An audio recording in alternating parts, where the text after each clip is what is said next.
Hello, guys. Good evening and welcome to today's show. My name is Paul.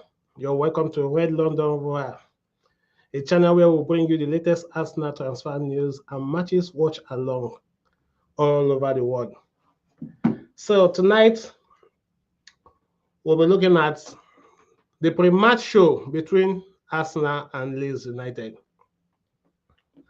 Right, so on my list today, we're going to be looking at the possible lineups, the team news, prediction lineup. Yeah, that's a possible lineup. Key tackles and match prediction. So for the team news, Arsenal will be without Kai Havertz, as we know. They are still assessing him on his injury. He picked up an injury in the match against Man U. So they are still assessing him. They don't know how long he will be out for.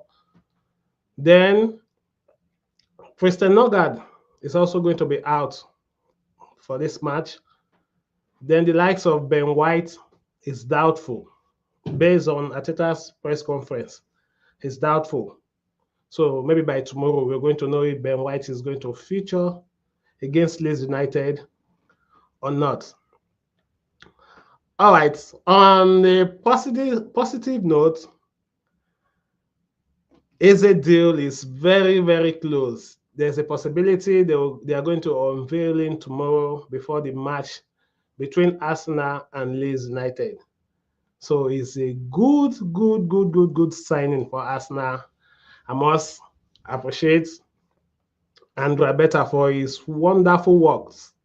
So for me, the best signing we had this season is Andrea Beta, the signing of Andrea Beta, because this is the first season Arsenal in all ramifications. As in we have all the signings we need this season. From midfield to striker to right wing, left wing. We need cover for Bukayo Saka. We got Madueke. Possible, what's his name? Nwaneri can cover for Saka as well. They also have Max Duman. They have also Madueke. So, while for right wing, we have Martinelli and Trossard, and Eze will be joining them possibly. Eze can cover for any of the front three, including Martin Odegaard as well. So it's going to be a wonderful signing for Arsenal. And let's look at the possible lineup. Remember, I said we'll be without Kai Havertz, Christian Nogard, and possibly Ben White. So we're going to be looking at the possible lineup. I know the back four. I think the only changes we'll have at the back four will be maybe Ben White. That will not be available. It's not guaranteed, but according to Arteta's press conference today, it's doubtful. So maybe in place of Ben White, we'll be saying Timber.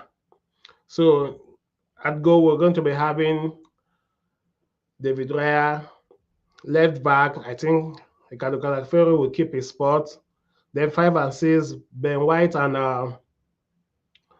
Saliba. Then at right back, we'll be saying Timber in place of Ben White. Then in the midfield, Zubimendi, Rice, and Odegaard. I think that is the trio we'll be using in the midfield for tomorrow match. Then up front, I still expect Martinelli to start ahead of Trossard, Victor Gyökeres, and Bukayo Saka. So that's a possible lineup for Arsenal. Please, if you're new to this channel, kindly subscribe to the channel, hit the notification bell, and the likes button as well. Then let's dwell on Eze, because if you check all over social media now, Eze is trending left, right, up, center, everywhere, because it's not just that we are signing Eze. The way we signed him, the hijack, so many persons are calling it hijack because is looks like it was about signing for Tottenham before Arsenal hijacked the deal. So some Arsenal fan will say it was Arsenal that Arsenal was interested in him before Tottenham hijacked the deal. But the thing is this: Arsenal showed an interest, not like they bidded for Eze before Tottenham started their conversation with him. So the interest was there. They were just looking at the situation. So I will not say Tottenham hijacked the deal from Arsenal because Arsenal did not make any bid. The interest was there.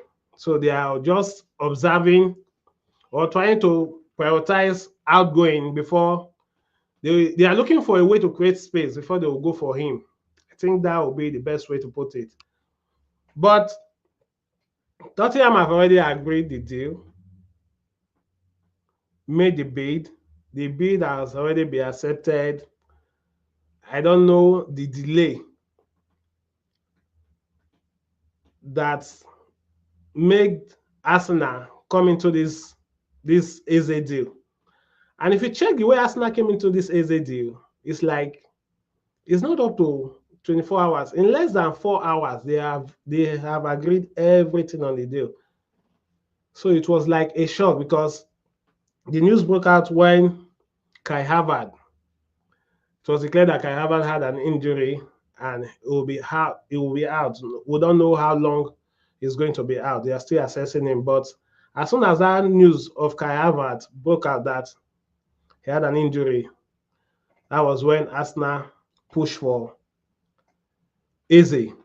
And that same day, Fabrizio Romano gave us the "here we go."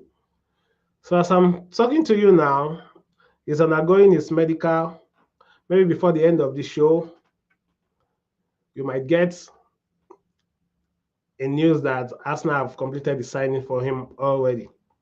With that being said, so let me know in the comment section because we have so many Tottenham fans now that are crazy about it. I was listening to a Tottenham coach that in person of Frank, yeah, his press conference. He was like saying any player that is not ready to play to wear the Tottenham jersey, they don't want him. So how will you know if a player don't? It's just that his preference is he would like to play for Arsenal. I think that's the only thing that made Arsenal triumph over this deal, just because the player wanted them. So I believe he has been waiting for the call. So as soon as the call comes, he abandoned Tottenham for Arsenal. And come to think of it, I think as a player, you tend to pick the project of Arsenal over that of Tottenham because Tottenham are not a club that will be going to, as in, for the league. I think the best thing they will be going for this season is to make top four. So if a player that knows what he wants, I think that player will pick Arsenal anytime, any day ahead of Tottenham. So let me know in the comment section, what is Eze going to bring to Arsenal? After the signing of Eze, does Arsenal stand the chance of winning the Premier League? For me, I would say Arsenal stand a big chance of winning this league because if you look at their team now, from not even from Odegaard, from David Raya, they have a good backup, a 70 million plus backup in the person of Keba Azabalega. Go to the defense, look at the changes they made against Mayu. They brought out Calafiori and Ben White. Like for like replacement. It was Miles Kelly and Timber that came in. So you can see the quality of defenders they have. This is what we were lacking last season. If you bring out Magales or Timber, they have what's his name? This new signing from this guy they signed from Spain. I've forgotten his name. If I remember his name, I'll let you guys know. So they have a good replacement in the person of that guy, and they also have Kivio. They have a what's his name? Zinchenko. I know they are trying to they're looking for a way to sell Zinchenko now because I think Fenerbahce are pushing seriously to sign Zinchenko. So they have a good replacement when it comes to the defense. Then if you enter the midfield, Zubimendi, Declan Rice, Mikel Merino, these three players, they can play the same, they can play as in 6 for Arsenal. So they have Rice and Mikel Merino. Those one, they can use Merino for 9, a first 9. They can use him for 8. Why they can use Declan Rice for 6 and 8. So they have Martin Odegaard as 10, Tewaneri as a backup.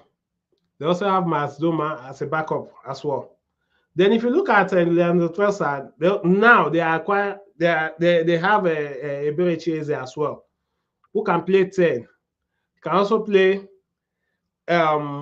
left wing for us. It's an upgrade to Martinelli and Trossard. So if they put Martinelli, Trossard, and Eberechi, I'll pick Eberechi anytime, any day to play that left wing for us. So look at it in this way. There is some fans that believe that Martin Odegaard is always playing with the likes of Bukayo Saka. So some school of thought believe that Martinelli is always left alone on his wing. He's doing the hard work by himself, nobody to support him. Even Declan Rice, that is sometimes playing that 8th position, is not a creative player like Odegaard. So you tend to see Saka and Odegaard flow well in terms whenever they are playing. So the